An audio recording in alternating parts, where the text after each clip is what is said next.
To get a replacement card, follow these steps. First, identify the type of card that needs to be replaced, such as a credit card, debit card, or identification card. Next, contact the issuing authority, which is usually a bank or government agency, to report the lost or damaged card. When contacting the issuing authority, be prepared to provide personal identification information, such as your name, address, and account number. You may also need to answer security questions to verify your identity. The issuing authority will then guide you through the process of obtaining a replacement card, which may involve filling out a form or providing additional documentation.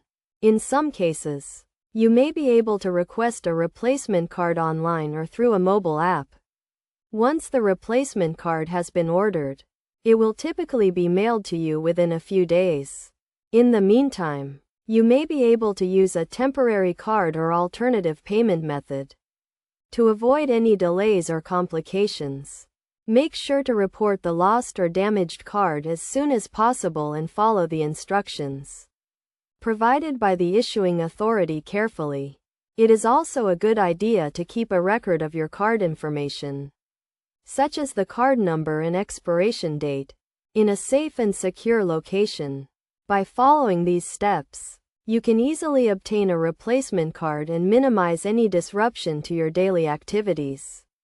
Remember to always keep your replacement card in a safe place and to monitor your account activity regularly to prevent any potential fraud or unauthorized transactions.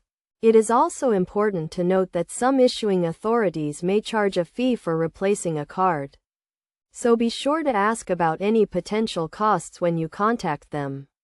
Additionally, if your card was lost or stolen, you may want to consider taking steps to protect your identity and prevent any potential fraud.